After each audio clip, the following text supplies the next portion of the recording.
मध्य प्रदेश में शिक्षक भर्ती का नोटिफिकेशन जारी कर दिया गया, जिसे आप स्क्रीन पर देख सकते हैं। इसके जो फॉर्म है 28 जनवरी मतलब आज से ही ऑनलाइन तरीके से भरे जाएंगे और इसकी जो लास्ट डेट रहने वाली है 11 फरवरी 2025 रहने वाली है। टोटल 10,758 पदों पर जो शिक्षक भर्ती का नोटिफिकेशन है वो यहाँ पर जारी किया गया है।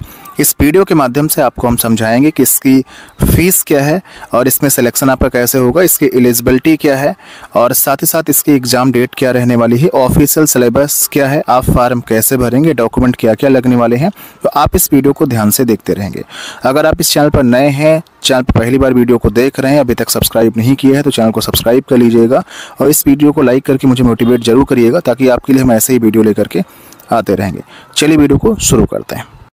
मध्य प्रदेश कर्मचारी चयन मंडल भोपाल की तरफ से जो ऑफिशियल नोटिफिकेशन है वो यहाँ पर जारी किया गया है।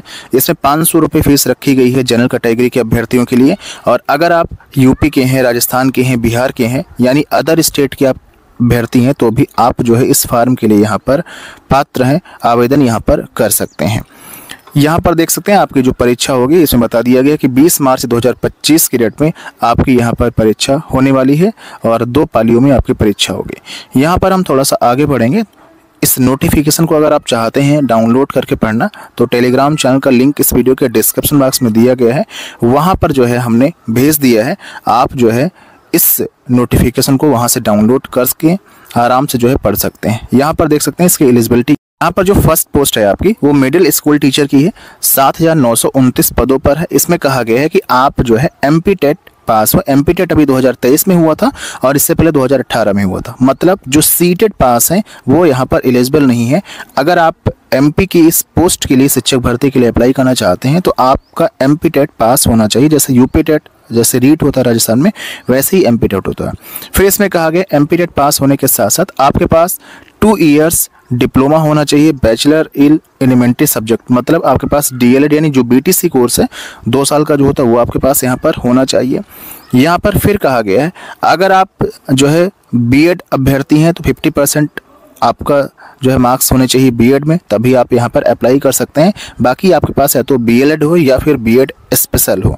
ये मिडिल स्कूल टीचर का मतलब आप समझ लीजिए 6 to 8 की वैकेंसी है और 6 to 8 में जो ग्रेजुएशन के बाद बीटीसी होता है वो लोग यहाँ पर एलिजिबल होंगे, लेकिन जो इंटर के बाद डीएलएड किए हैं या बीटीसी किए हैं वो यहाँ पर एलिजिबल नहीं होंगे। तो 6 to 8 में बीएड भी अलाउ है और 6 to 8 में जो ग्रेजुएशन के बाद डीएलएड किए हैं वो भी लोग यहाँ पर फॉर्म भर सकते हैं, बशर्ते आपके पास एमपी टेट जो है वो यहाँ पर क्वालिफाई होना चाहिए।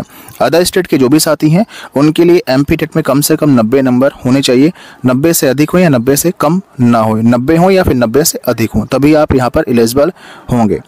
अब यहाँ पर हम आगे बढ़ेंगे तो मिडिल स्कूल टीचर स्पोर्ट में कुछ वैकेंसी यहाँ पर आई हुई है, जैसे आप स्क्रीन पर देख सकते हैं। इसके लिए बीपीएड पास यहाँ पर मांगा गया है। फिर मिडिल स्कूल टीचर में ही यानी 6 to 8 में ही म्यूजिक टीचर की वैकेंसी यहाँ पर आई हुई है, जिसमें आपसे मांगा गया है कि आप जो है म्यूजिक में आपका सर्टिफिकेट हो या फिर डिग्री हो 50% के साथ, और एमपी टेट सभी के लिए यहाँ पर जो है मांगा गया है।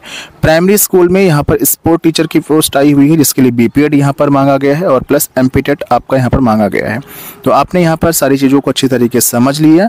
ये टोटल जो वैकेंसी है 10,758 पदों पर आई हुई है। इसमें अगर हम यहाँ पर बात करते हैं एज की तो आपकी जो उम्र है वो 21 साल कम से कम होनी चाहिए, अधिकतम जो है 40 साल यहाँ पर होनी चाहिए।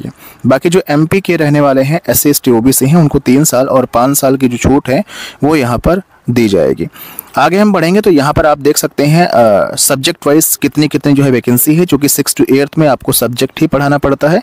1 to 5 यानी प्राइमरी में आपको सब पढ़ाना पड़ता है, लेकिन 6 to 8 में आपको सब्जेक्ट के हिसाब से ही पढ़ाना होता है। तो आपने यहाँ पर सब्जेक्ट के हिसाब से चीज़ों को समझ लिया और अब हम यहाँ पर थोड़ा सा आगे बढ़ रहे हैं। तो अप्लाई करने का जो लिंक वगैरह है वो यहाँ पर दिया गया है और डायरेक्ट अप्लाई करने का जो लिंक होगा इस वीडियो के कमेंट बॉक्स में दे दिया गया है, वहाँ से क्लिक करके फॉर्म भरना आप यहाँ पर शुरू कर सकते हैं। फॉर्म कैसे भरा जाएगा, जैसे ही लिंक एक्टिवेट हो जाएगा हम एक फॉर्म भरेंगे और आपको हम समझा देंगे, ठीक उसी तरीके से आपको फॉर्म भरना है, कोई भी गलती आपको यहाँ पर नहीं करनी है। ये आपका नोटिफिकेशन हो गया। परीक्षा आपकी 20 मार्च की डेट में होगी, आपको हमने बता दिया है। अब यहाँ पर हम सिलेबस को बता दें। आप स्क्रीन पर सिलेबस देख पा रहे होंगे। परीक्षा आपकी जो होगी वो 2 घंटे की यहाँ पर होगी और इसमें 100 प्रश्न आपके आने वाले हैं। एमसीक्यू बेस्ड यानी ऑफलाइन आपका एग्जाम जो OMR बेस्ड होता है वो यहाँ पर रहने वाला है। एक प्रश्न 1 नंबर का यहाँ पर होगा और इसमें आपके जो सब्जेक्ट हैं वो आप यहाँ पर देख सकते हैं। सब्जेक्ट के ही जो क्वेश्चन होंगे वो आपसे यहाँ पर पूछे जाएंगे। और आपको पता है 6 to 8 यानी जूनियर में आपको हिंदी, अंग्रेजी, संस्कृत, गणित, विज्ञान, सामाजिक विज्ञान यही सब्जेक्ट पढ़ाने होते हैं। तो आपके अगर ग्रेजुएशन में इनमें से कोई सब्जेक्ट है तभी आप जो है यहाँ पर एलिजिबल होंगे इस पोस्ट के लिए। आगे मैं आपको अभी एलिजिबिलिटी भी यहाँ पर बता दूंगा। जैसे सपोज दैट आप यहाँ पर जो है हिंदी के टीचर बनना चाह रहे हैं 6 to 8 में, आप उसके लिए अप्लाई करते हैं तो हिंदी कि यहाँ पर डिटेल में देख सकते हैं जो सिलेबस है वो यहाँ पर दिया गया है।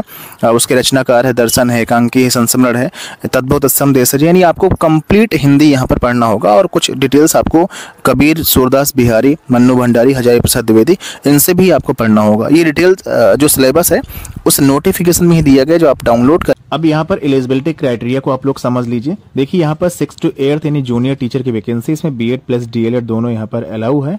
तो अब यहाँ पर जो आपको सब्जेक्ट पढ़ाने होंगे जैसे गणित, सामाजिक विज्ञान, हिंदी, अंग्रेजी, संस्कृत, विज्ञान, तो आपके अगर ये ग्रेजुएशन में सब्जेक्ट हैं तो ही आप इन पदों के लिए अप्लाई यहाँ पर कर सकते हैं। जैसे गणित के लिए बीएससी या फिर आपका यहाँ पर कहा गया है इंजीनियरिंग विषय के साथ जो है स्नातक उपाधि हो। सामाजिक विज्ञान में इतिहास, राजनीति शास्त्र, अर्थशास्त्र, भूगोल, समाजशास्त्र एवं वाणिज्य विषय में किसी एक विषय के साथ स्नातक हो। हिंदी में आपको स्नातक स्तर पर हिंदी जो है पढ़ना जरूरी है, भले वो 2 साल रही हो हिंदी या 3 साल रही हो, इससे कोई दिक्कत नहीं, एलिजिबल आप रहेंगे। फिर यहाँ पर अंग्रेजी में देखिए कहा गया है अंग्रेजी साहित्य विषय को मुख्य विषय के रूप में आपने पढ़ा हो 3 वर्षों तक। फिर इसमें कहा गया है हिंदी में भी 3 वर्षों तक अध्ययन किया गया हो, ऐसा अनिवार्य। जिन्होंने 2 साल हिंदी पढ़ी है तो फिर वो हिंदी के लिए एलिजिबल नहीं है। अंग्रेजी में भी 3 साल आपकी इंग्लिश होनी चाहिए बीए में। संस्कृत अगर आपने किया हुआ है, बीए किया हुआ है संस्कृत से, तो यहाँ पर भी 3 साल तक जो है संस्कृत आपके पास होनी चाहिए।